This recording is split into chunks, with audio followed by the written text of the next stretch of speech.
The Mock Turtle sighed deeply and drew the back of one flapper across his eyes. He looked at Alice and tried to speak, but for a minute or two sobs choked his voice. "Same as if he had a bone in his throat," said the Griffin, and it set to work shaking him and punching him in the back. At last the Mock Turtle recovered his voice, and, with tears running down his cheeks, he went on again. "You may not have lived much under the sea." "I haven't," said Alice. "And perhaps you were never even introduced to a lobster." Alice began to say "I once tasted," but checked herself hastily, and said "No, never." "So you can have no idea what a delightful thing a lobster quadrille is." "No, indeed," said Alice. "What sort of a dance is it?" "Why," said the Griffin, "you first form into a line along the seashore." "Two lines," cried the Mock Turtle. "Seals, turtles, salmon, and so on. Then, when you've cleared all the jellyfish out of the way—" "That generally takes some time," interrupted the Griffin. "You advance twice." "Each with a lobster as a partner," cried the Griffin. Of course, the Mock Turtle said advance twice, set to partners. "Change lobsters, and retire in same order," continued the Griffin. "Then, you know," the Mock Turtle went on, "you throw the lobsters," shouted the Griffin, with a bound into the air, "as far out to sea as you can." "Swim after them," screamed the Griffin. "Turn a somersault in the sea," cried the Mock Turtle, capering wildly about. "Back to land again, and that's all the first figure," said the Mock Turtle, suddenly dropping his voice, and the two creatures, who had been jumping about like mad things all this time, sat down again very sadly and quietly, and looked at Alice. "It must be a very pretty dance," said Alice timidly. "Would you like to see a little of it?" said the Mock Turtle. "Very much indeed," said Alice.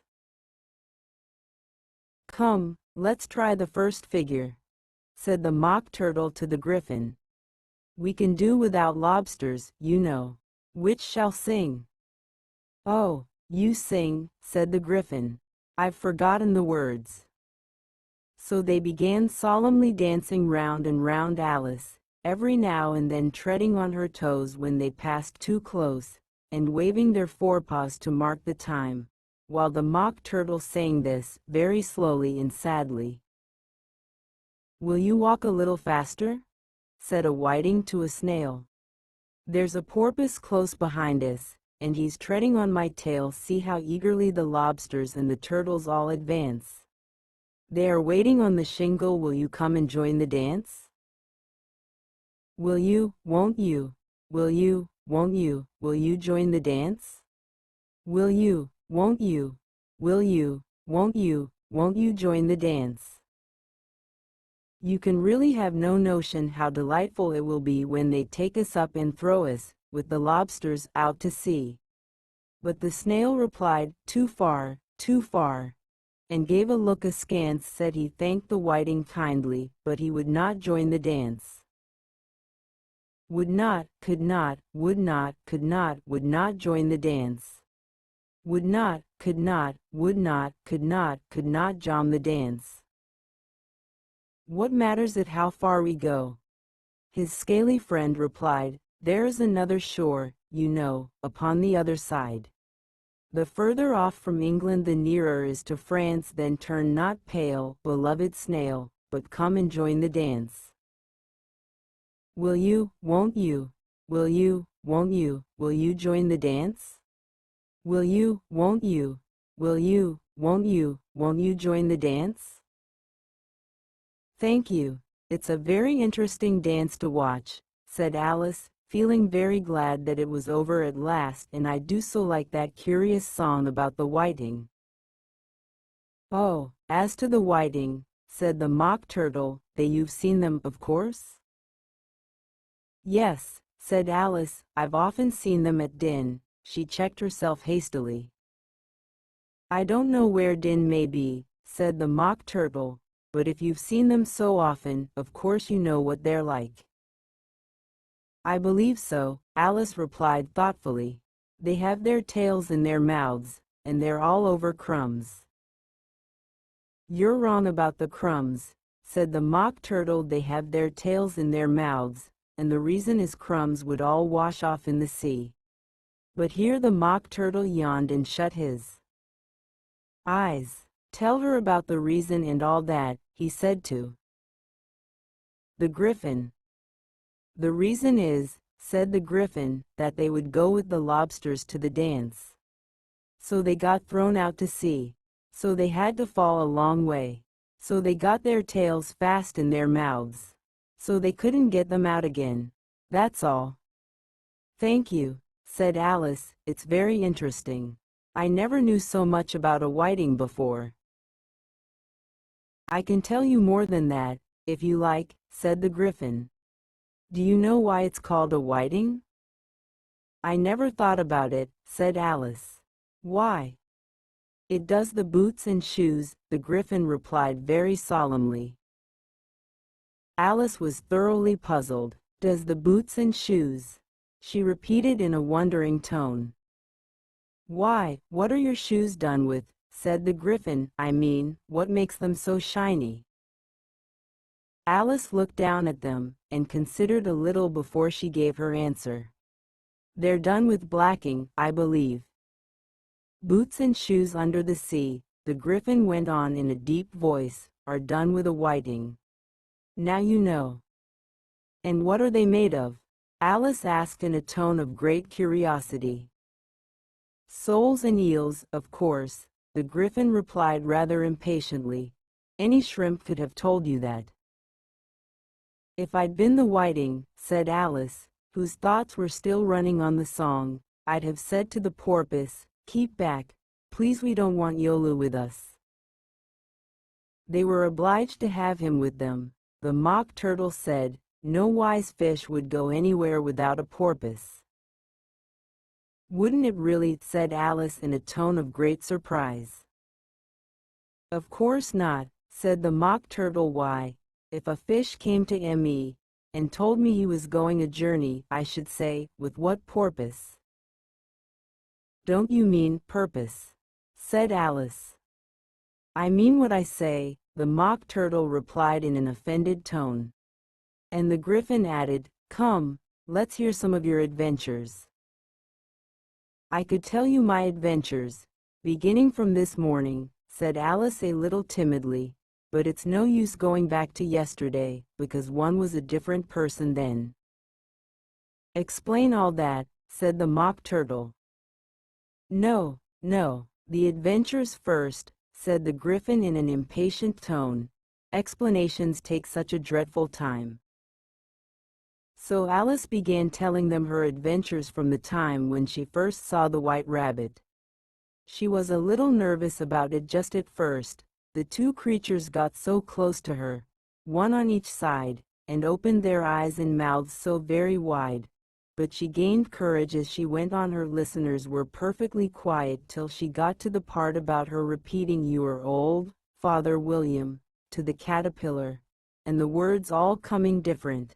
And then the Mock Turtle drew a long breath and said, "That's very curious." "It's all about as curious as it can be," said the Griffin. "It all carne different," the Mock Turtle repeated thoughtfully. "I should like to hear her try and repeat something now. Tell her to begin." He looked at the Griffin as if he thought it had some kind of authority over Alice. "Stand up and repeat, 'Tis the voice of the sluggard,'" said the Griffin. How the creatures order one about, and make one repeat lessons, thought Alice. I might as well be at school at once. However, she got up and began to repeat it, but her head was full of the Lobster Quadrille, that she hardly knew what she was saying, and the words came very queer indeed. "'Tis the voice of the lobster," I heard him declare. "You have baked me 100 brown, I must sugar my hair. As a duck with its eyelids," so he with his nose trims his belt and his buttons and turns out his toes. Later editions continued as follows. When the sands are all dry, he is gay as a lark, and will talk in contemptuous tones of the shark. But when the tide rises and sharks are around, his voice has a timid and tremulous sound. "That's different from what I used to say when I was a child," said the Gryphon. "Well, I never heard it before," said the Mock Turtle, "but it sounds uncommon nonsense." Alice said nothing. She had sat down with her face in her hands, wondering if anything would ever happen in a natural way again. "I should like to have it explained," said the Mock Turtle.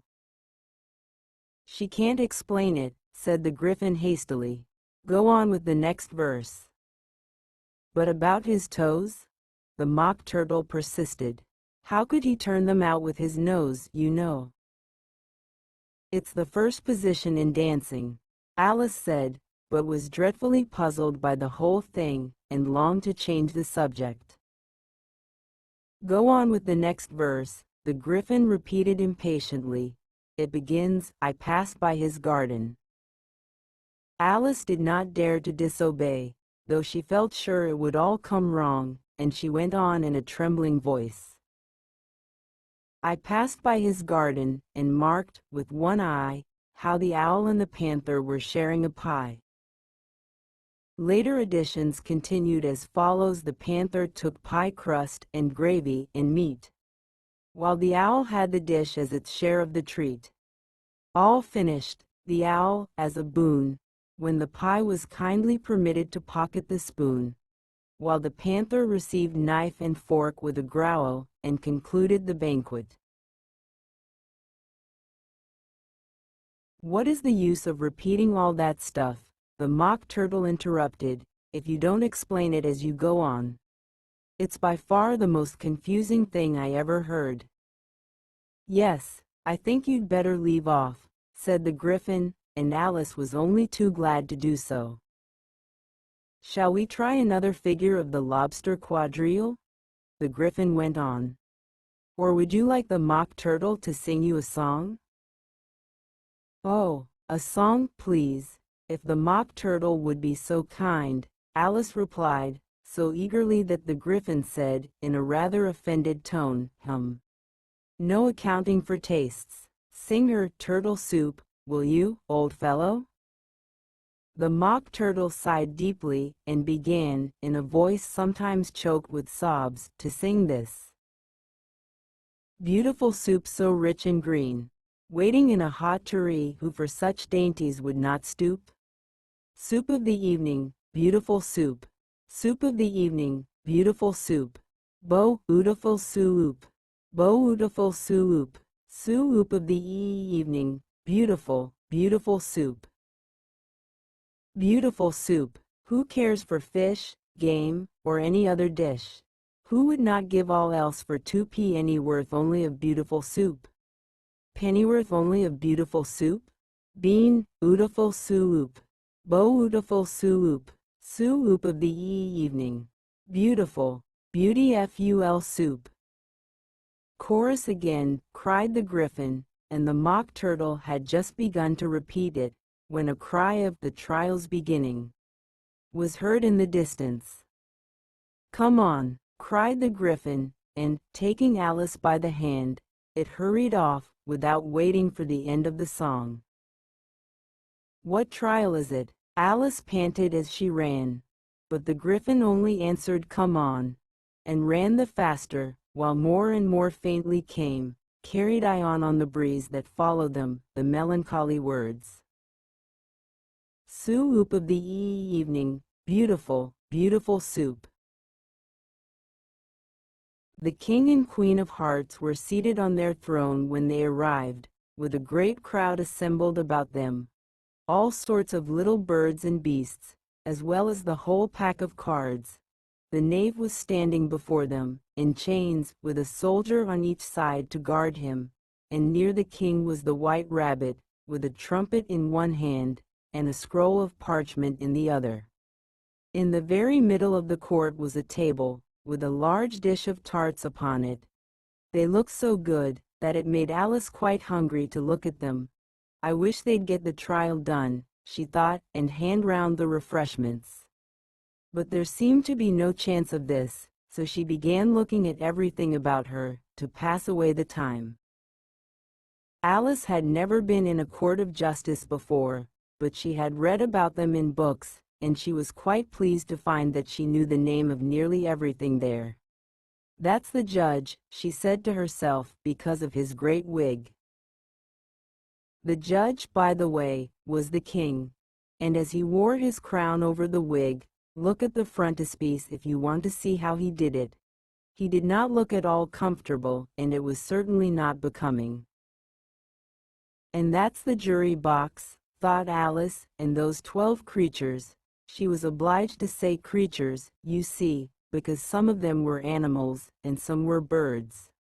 I suppose they are the jurors. She said this last word 2 or 3 times over to herself, being rather proud of it. For she thought, and rightly too, that very few little girls of her age knew the meaning of it at all. However, jurymen would have done just as well. The 12 jurors were all writing very busily on slates. What are they doing? Alice whispered to the Griffin. They can't have anything to put down yet, before the trial's begun. They're putting down their names, the Griffin whispered in reply, for fear they should forget them before the end of the trial. Stupid things, Alice began in a loud, indignant voice, but she stopped hastily, for the White Rabbit cried out, "Silence in the court," and the king put on his spectacles and looked anxiously round, to make out who was talking. Alice could see, as well as if she were looking over their shoulders, that all the jurors were writing down stupid things on their slates, and she could even make out that one of them didn't know how to spell stupid, and that he had to ask his neighbor to tell him. A nice muddle their slates'll be in before the trial's over, thought Alice. One of the jurors had a pencil that squeaked. This, of course, Alice could not stand, and she went round the court and got behind him, and very soon found an opportunity of taking it away. She did it so quickly that the poor little juror, it was Bill, the lizard, could not make out at all what had become of it. So after hunting all about for it, he was obliged to write with one finger for the rest of the day, and this was of very little use, as it left no mark on the slate. "Herald, read the accusation," said the king.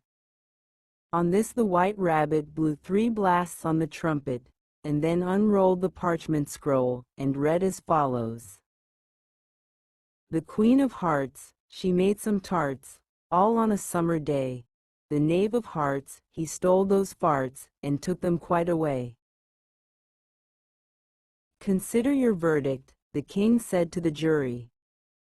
"Not yet, not yet," the rabbit hastily interrupted. "There's a great deal to come before that." "Call the first witness," said the king, and the White Rabbit blew 3 blasts on the trumpet, and called out, "First witness." The first witness was the Hatter. He came in with a teacup in one hand and a piece of bread and butter in the other. "I beg pardon, Your Majesty," he began, "for bringing these in, but I hadn't quite finished my tea when I was sent for." "You ought to have finished," said the king. "When did you begin?" The Hatter looked at the March Hare, who had followed him into the court, arm in arm with the Dormouse.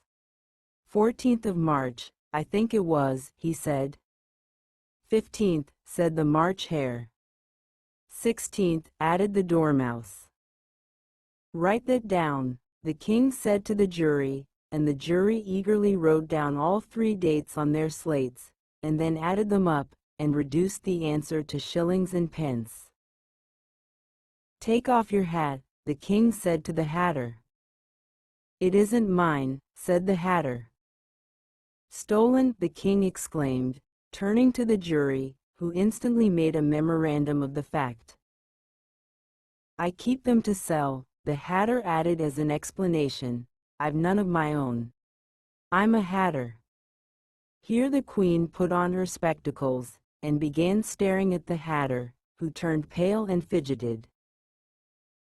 "Give your evidence," said the king, "and don't be nervous, or I'll have you executed on the spot." This did not seem to encourage the witness at all. He kept shifting from one foot to the other, looking uneasily at the queen, and in his confusion he bit a large piece out of his teacup instead of the bread and butter. Just at this moment Alice felt a very curious sensation, which puzzled her a good deal until she made out what it was. She was beginning to grow larger again, and she thought at first she would get up and leave the court, but on second thoughts she decided to remain where she was as long as there was room for her. "I wish you wouldn't squeeze so," said the Dormouse, who was sitting next to her. "I can hardly breathe." "I can't help it," said Alice very meekly, "I'm growing." "You've no right to grow here," said the Dormouse. "Don't talk nonsense," said Alice more boldly, "you know you're growing too." "Yes, but I grow at a reasonable pace," said the Dormouse, "not in that ridiculous fashion." And he got up very sulkily and crossed over to the other side of the court. All this time the queen had never left off staring at the Hatter, and, just as the Dormouse crossed the court, she said to one of the officers of the court, "Bring me the list of the singers in the last concert," on which the wretched Hatter trembled so that he shook both his shoes off. "Give your evidence," the king repeated angrily, "or I'll have you executed, whether you're nervous or not."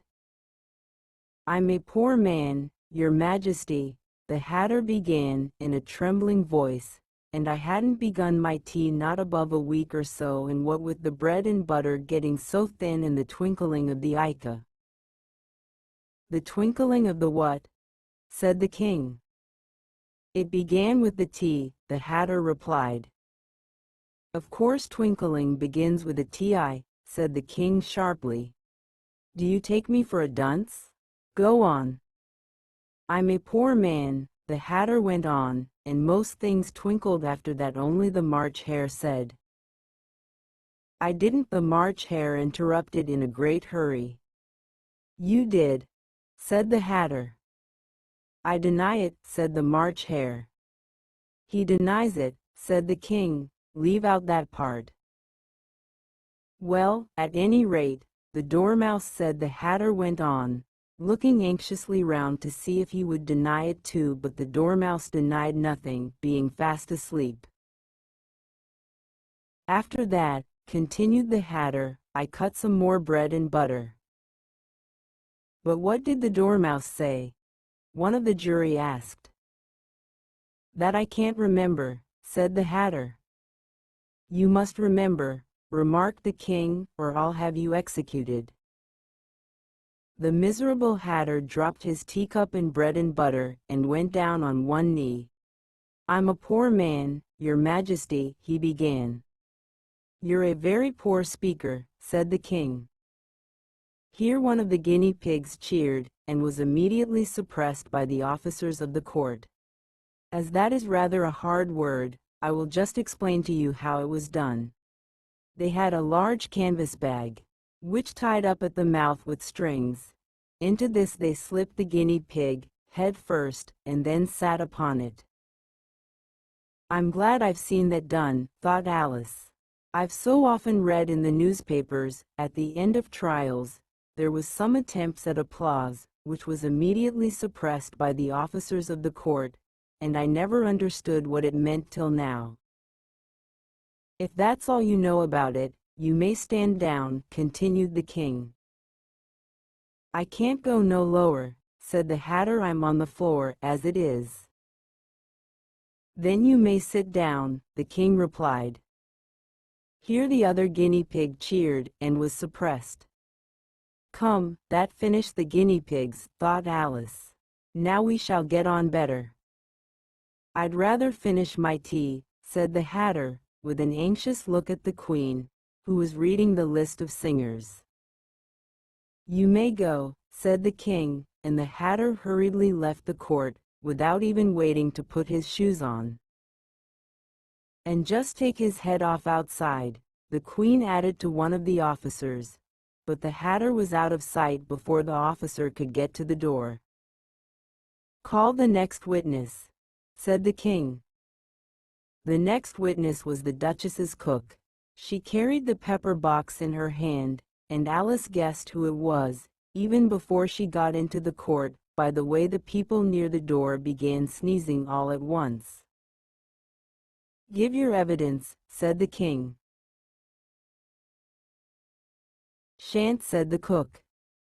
The King looked anxiously at the White Rabbit, who said in a low voice, "Your Majesty must cross-examine this witness." "Well, if I must, I must," the King said with a melancholy air, and, after folding his arms and frowning at the cook till his eyes were nearly out of sight, he said in a deep voice, "What are tarts made of?" "Pepper, mostly," said the cook. "Treacle," said a sleepy voice behind her. "Collar that dormouse," the Queen shrieked out. "Behead that dormouse. Tum that dormouse out of court. Suppress him, pinch him, off with his whiskers." For some minutes the whole court was in confusion, getting the dormouse turned out, and, by the time they had settled down again, the cook had disappeared. "Never mind," said the King, with an air of great relief. "Call the next witness." And he added in an undertone to the Queen, "Really, my dear, you must cross-examine the next witness. It quite makes my forehead ache." Alice watched the White Rabbit as he fumbled over the list, feeling very curious to see what the next witness would be like, "for they haven't got much evidence yet," she said to herself. Imagine her surprise when the White Rabbit read out, at the top of his shrill little voice, the name Alice. "Here!"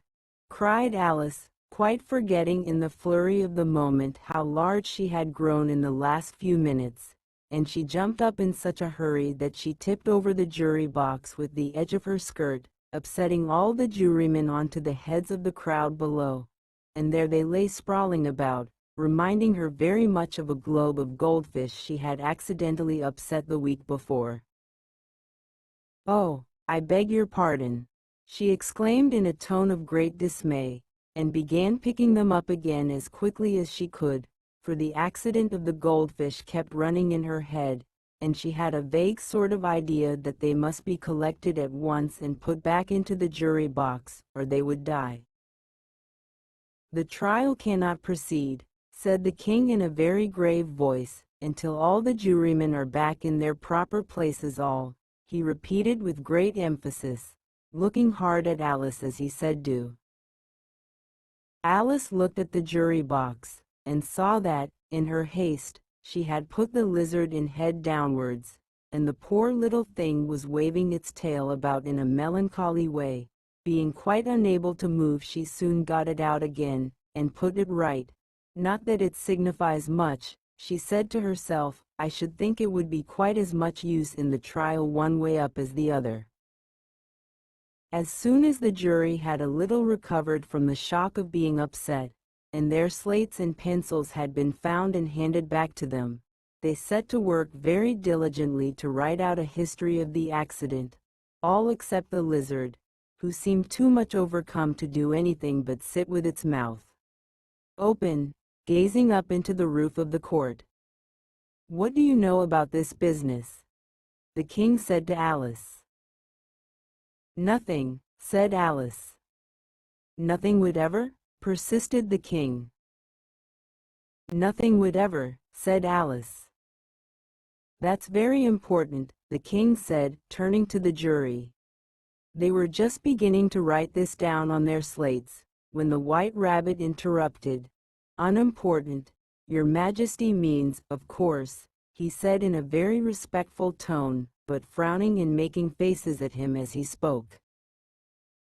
"Unimportant, of course, I meant," the King hastily said, and went on to himself in an undertone, "important, unimportant, unimportant, important," as if he were trying which word sounded best. Some of the jury wrote it down important and some unimportant. Alice could see this, as she was near enough to look over their slates, but it doesn't matter a bit, she thought to herself. At this moment the king, who had been for some time busily writing in his notebook, cackled out silence, and read out from his book, Rule 42. All persons more than a mile high to leave the court. Everybody looked at Alice. "I'm not a mile high," said Alice. "You are," said the king. "Nearly 2 miles high," added the queen. "Well, I shan't go, at any rate," said Alice. "Besides, that's not a regular rule, you invented it just now, it's the oldest rule in the book," said the king. "Then it ought to be number 1, said Alice. The king turned pale, and shut his notebook hastily. "Consider your verdict," he said to the jury, in a low, trembling voice. "There's more evidence to come yet. Please your majesty," said the White Rabbit, jumping up in a great hurry, "this paper has just been picked up." "What's in it?" said the queen. "I haven't opened it yet," said the White Rabbit, "but it seems to be a letter, written by the prisoner to somebody." "It must have been that," said the king, "unless it was written to nobody, which isn't usual, you know." "Who is it directed to?" said one of the jurymen. "It isn't directed at all," said the White Rabbit. "In fact, there's nothing written on the outside." He unfolded the paper as he spoke, and added, "It isn't a letter, after all, it's a set of verses." "Are they in the prisoner's handwriting?" asked another of the jurymen. "No, they're not," said the White Rabbit, "and that's the queerest thing about it." The jury all looked puzzled. "He must have imitated somebody else's hand," said the king. The jury all brightened up again. "Please your majesty," said the knave, "I didn't write it, and they can't prove I did. There's no name signed at the end." "If you didn't sign it," said the king, "that only makes the matter worse. You must have meant some mischief, or else you'd have signed your name like an honest man." There was a general clapping of hands at this. It was the first really clever thing the king had said that day. "That proves his guilt," said the queen. "It proves nothing of the sort," said Alice. "Why, you don't even know what they're about." "Read them," said the king. The White Rabbit put on his spectacles. "Where shall I begin, please your majesty?" he asked. "Begin at the beginning," the king said gravely, "and go on till you come to the end, then stop." These were the verses the White Rabbit read. "They told me you had been to her, and mentioned me to him. She gave me a good character, but said I could not swim. He sent them word I had not gone. We know it to be true. If she should push the matter on, what would become of you? I gave her 1, they gave him 2, you gave us 3 or more, they all returned from him to you, though they were mine before. If I or she should chance to be involved in this affair, he trusts to you to set them free, exactly as we were. My notion was that you had been, before she had this fit, an obstacle that came between him and ourselves and it. Don't let him know she liked them best, for this must ever be a secret, kept from all the rest. Between yourself and me. That's the most important piece of evidence we've heard yet," said the king, rubbing his hands. "So now let the jury."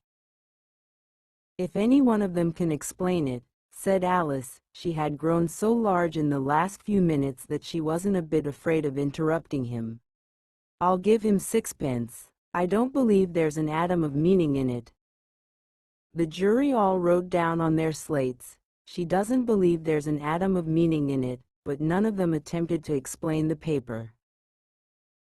"If there's no meaning in it," said the king, "that saves a world of trouble, you know. as we needn't try to find any. And yet I don't know," he went on, spreading out the verses on his knee, and looking at them with one eye. "I seem to see some meaning in them, after all." Said I could not swim. "You can't swim, can you?" he added, turning to the knave. The knave shook his head sadly. "Do I look like it?" he said, which he certainly did not, being made entirely of cardboard. "All right, so far," said the king, and he went on muttering over the verses to himself.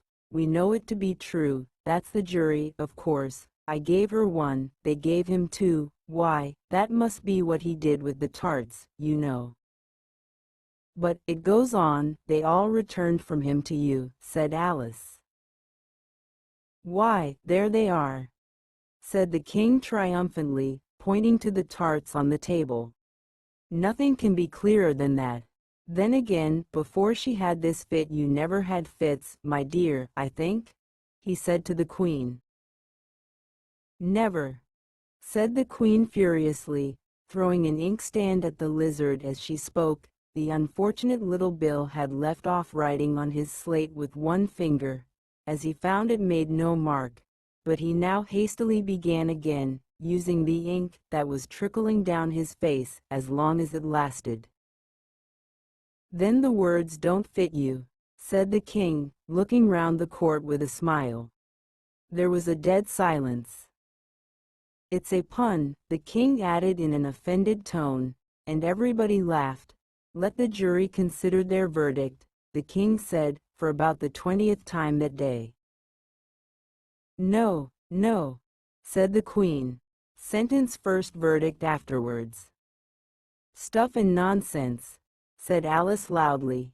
"The idea of having the sentence first." "Hold your tongue," said the queen, turning purple. "I won't," said Alice. "Off with her head," the queen shouted at the top of her voice. Nobody moved. "Who cares for you?" said Alice. She had grown to her full size by this time. "You're nothing but a pack of cards." At this the whole pack rose up into the air, and came flying down upon her. She gave a little scream, half of fright and half of anger, and tried to beat them off, and found herself lying on the bank, with her head in the lap of her sister, who was gently brushing away some dead leaves that had fluttered down from the trees upon her face. "Wake up, Alice dear," said her sister. "Why, what a long sleep you've had." "Oh, I've had such a curious dream," said Alice, and she told her sister, as well as she could remember them, all these strange adventures of hers that you have just been reading about. And when she had finished, her sister kissed her, and said, "It was a curious dream, dear, certainly, but now run into your tea, it's getting late." So Alice got up and ran off, thinking while she ran, as well she might, what a wonderful dream it had been. But her sister sat still just as she left her, leaning her head on her hand, watching the setting sun, and thinking of little Alice and all her wonderful adventures, till she too began dreaming after a fashion, and this was her dream. First, she dreamed of little Alice herself, and once again the tiny hands were clasped upon her knee, and the bright eager eyes were looking up into hers. She could hear the very tones of her voice, and see that queer little toss of her head to keep back the wandering hair that would always get into her eyes. And still as she listened, or seemed to listen, the whole place around her became alive, the strange creatures of her little sister's dream. The long grass rustled at her feet as the white rabbit hurried by. The frightened mouse splashed his way through the neighboring pool. She could hear the rattle of the teacups as the March Hare and his friends shared their never-ending meal, and the shrill voice of the queen ordering off her unfortunate guests to execution. Once more the pig baby was sneezing on the Duchess's knee, while plates and dishes crashed around it. Once more the shriek of the griffin, the squeaking of the lizard's slate pencil, and the choking of the suppressed guinea pigs, filled the air, mixed up with the distant sobs of the miserable Mock Turtle. So she sat on, with closed eyes, and half believed herself in Wonderland, though she knew she had but to open them again, and all would change to dull reality. The grass would be only rustling in the wind, and the pool rippling to the waving of the reeds. The rattling teacups would change to tinkling sheep bells, and the queen's shrill cries to the voice of the shepherd boy, and the sneeze of the baby, the shriek of the griffin, and all thy other queer noises, would change, she knew, to the confused clamor of the busy farmyard, while the lowing of the cattle in the distance would take the place of the Mock Turtle's heavy sobs.